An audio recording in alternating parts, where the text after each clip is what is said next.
There was once upon a time a youth called Unlucky Dan. Wherever he went, and whatever he did, and with whomsoever he served, nothing came of it. All his labour was like spilt water, and he got no good from it. One day he took service with a new master. "I'll serve thee a whole year," said he, "for a piece of sown wheat land." His master agreed, and he entered into his service, and at the same time he sowed his piece of wheat land. His wheat shot up rapidly. When his master's wheat was in the stalk, his was already in the ear, and when his master's wheat was in the ear, his own wheat was already ripe. "I'll reap it tomorrow," thought he. The same night a cloud arose, the hail poured down and destroyed his wheat altogether. Daniel fell a-weeping. "I'll go serve another master," he cried. "Perhaps God will then prosper me." So he went to another master. "I'll serve thee for a whole year," said he, "if thou wilt give me that wild colt." So he stopped and served him, and by the end of the year he trained the wild colt so well that he made a carriage horse out of it. "Oh-ho!" thought he, "I shall take away something with me this time." The same night the wolves made an inroad upon the stables, and tore the horse to pieces. Daniel fell a-weeping. "I'll go to another master," said he. "Perhaps I shall be luckier there." So he went to a third master, and on this master's tomb lay a large stone. Whence it came none knew, and it was so heavy that none could move it, though they tried for ages. "I'll serve thee a year," said he, "for that stone."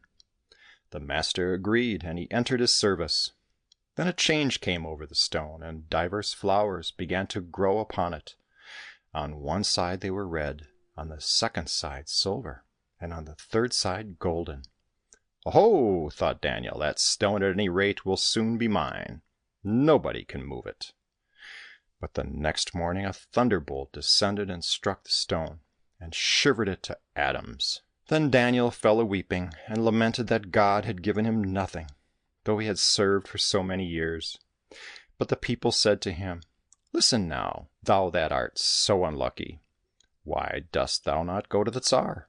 He is the father of us all, and will therefore certainly care for thee." So he listened to them and went, and the Tsar gave him a place at his court.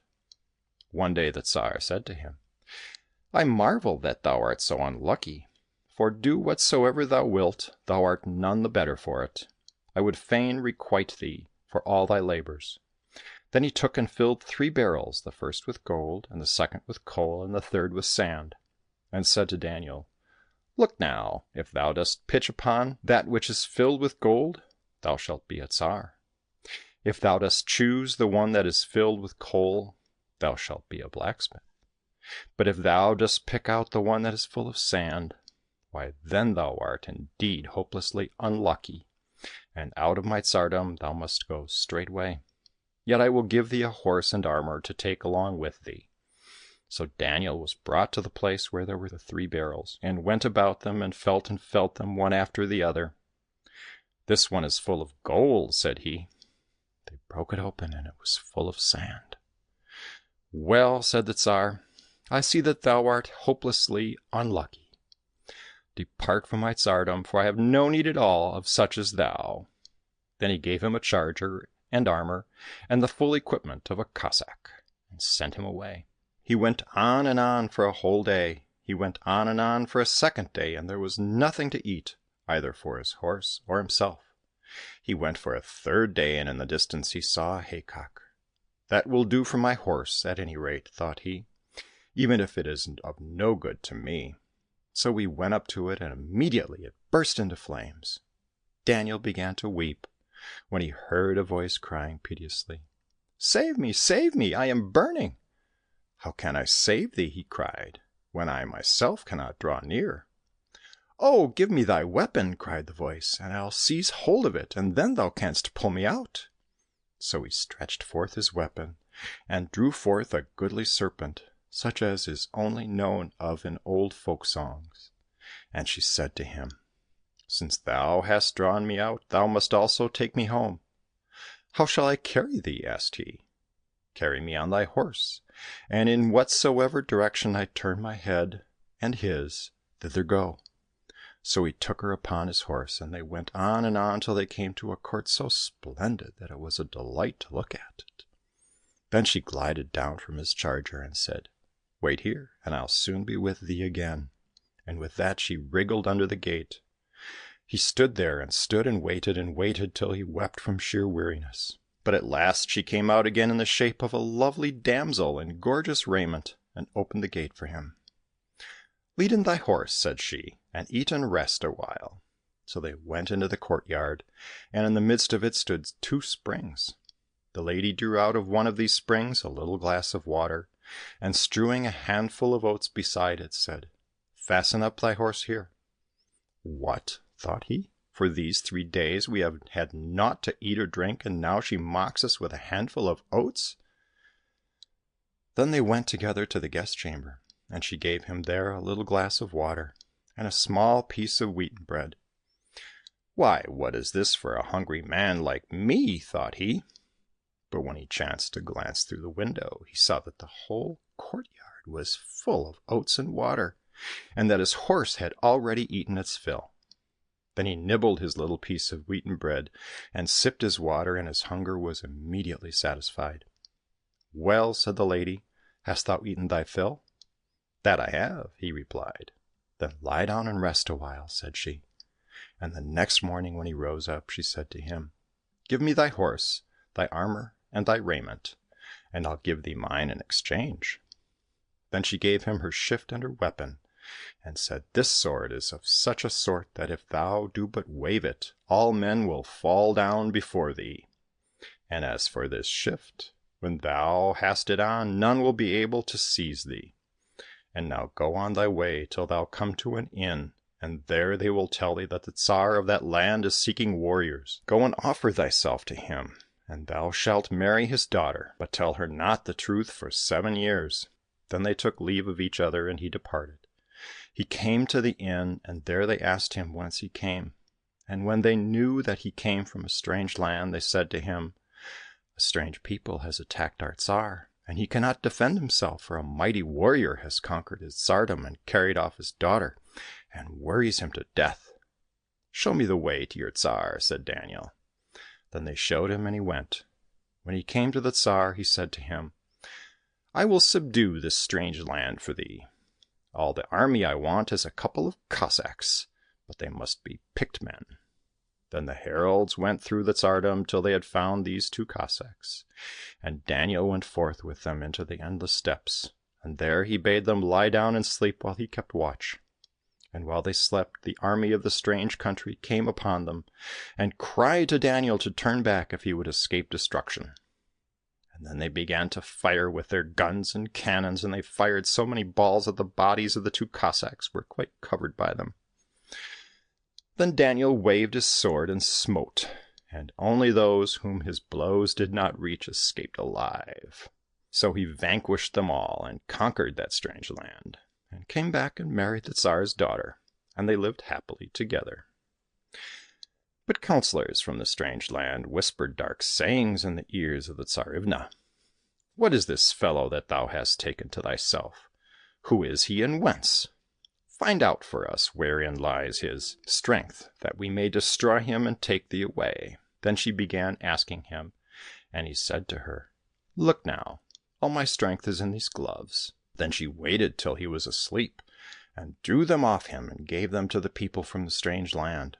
And the next day he went hunting, and the evil counselors surrounded and shot at him with their darts, and beat him with the gloves, but it was all in vain. Then he waved his sword, and whomsoever he struck fell to the ground, and he clapped them all in prison. But his wife caressed and wheedled him again, and said, "Nay, but tell me, wherein doth thy strength lie?" "My strength, darling," said he, "lies in my boots." Then she drew off his boots while he slept, and gave them to his enemies, and they fell upon him again as he went out. But again he waved his sword, and as many as he struck fell to the ground, and he put them all in prison. Then his wife wheedled and caressed him the 3rd time. "Nay, but tell me, darling," quoth she, "wherein doth thy strength lie?" Then he was wearied with her beseeching, and said to her, "My strength lies in this sword of mine, and in my shirt, and so long as I have this shirt on, nobody can touch me." Then she caressed and fondled him, and said, "Thou shouldst take a bath, my darling, and well wash thyself. My father always did so." So he let himself be persuaded, and no sooner had he undressed than she changed all his clothes for others, and gave his sword and his shirt to his enemies. Then he came out of his bath, and immediately they fell upon him and cut him to pieces, put him in a sack, placed him on his horse, and let the horse go where it would. So the horse went on and wandered farther and farther, till it came to the old place where he had stayed with the serpent lady. And when his benefactress saw him, she said, "Why, if poor unlucky Daniel hasn't fallen into a scrape again." And immediately she took him out of the sack, and fitted his pieces together, and washed them clean, and took healing water from one of the springs, and living water from the other, and sprinkled him all over, and he stood there sound and strong again. "Now did I not bid thee tell not thy wife the truth for 7 years?" said she, "and thou wouldst not take heed." And then he stood there and spoke never a word. "Well, now, rest a while," she continued, "for thou dost need it, and then I'll give thee something else." So the next day she gave him a chain, and said to him, "Listen, go to that inn where thou didst go before, and early next morning, whilst thou art bathing, bid the innkeeper beat thee with all his might on the back with this chain, and so thou wilt get back to thy wife, but tell her not a word of what has happened." So he went to the same inn, and passed the night there, and on the morrow he called the innkeeper and said to him, "Look now, the first time I dip my head in the water, beat me about the back with this chain as hard as thou canst." So the innkeeper waited till he had ducked his head under the water, and then he thrashed him with the chain, whereupon he turned into a horse so beautiful that it was a delight to look upon it. The innkeeper was so glad, so glad. "So I've got rid of one guest only to get another one," thought he. He lost no time in taking the horse to the fair, and offered it for sale, and among those who saw it was the Tsar himself. "What dost thou ask for it?" said the Tsar. "I ask 5,000 roubles." Then the Tsar counted down the money and took the horse away. When he got to his court, he made a great to-do about his beautiful horse, and cried to his daughter, "Come and see, dear little heart, what a fine horse I have bought." Then she came forth to look at it, but the moment she saw it, she cried, "That horse will be my ruin. Thou must kill it on the spot." "Nay, dear little heart, how can I do such a thing?" said the Tsar.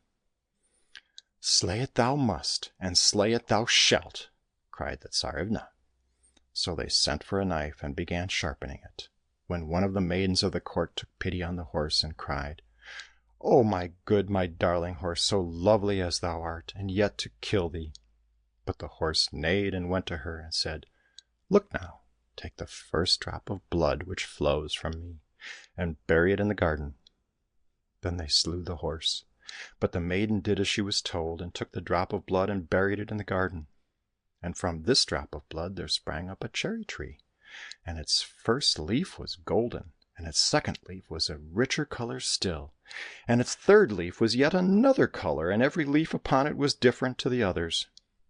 One day the Tsar went out walking in his garden, and when he saw this cherry tree, he fell in love with it, and praised it to his daughter. "Look," said he, "what a beauteous cherry tree we have in our garden. Who can tell whence it sprung?" But the moment the Tsarivna saw it, she cried, "That tree will be my ruin. Thou must cut it down." "Nay," said he, "how can I cut down the fairest ornament of my garden?" "Down it must come, and down it shall come," replied the Tsarivna. Then they sent for an axe and made ready to cut it down, but the damsel came running up and said, "Oh, darling little cherry tree, darling little cherry tree, so fair thou art. From a horse thou hast sprung, and now they will fell thee before thou hast lived a day." "Never mind," said the cherry tree, "take the first chip that falls from me and throw it into the water." Then they cut down the cherry tree, but the girl did as she was bidden, and threw the first chip from the cherry tree into the water, and out of it swam a drake so beautiful that it was a delight to look upon it. Then the Tsar went a-hunting, and saw it swimming in the water, and it was so close that he could touch it with his hand. The Tsar took off his clothes and plunged into the water after it, and it enticed him farther and farther away from the shore. Then the drake swam toward the spot where the Tsar had left his clothes, and when it came up to them, it changed into a man, and put them on, and behold, the man was Daniel. Then he called the Tsar, "Swim hither, swim hither." The Tsar swam up, but when he swam ashore, Daniel met and killed him. And after that he went back to court in the Tsar's clothes. Then all the courtiers hailed him as the Tsar, but he said, "Where is that damsel who was here just now?" They brought her instantly before him. "Well," said he to her, "thou hast been a second mother to me, and now thou shalt be my second wife." So he lived with her and was happy. But he caused his first wife to be tied to the tails of wild horses, and torn to pieces in the endless steppes.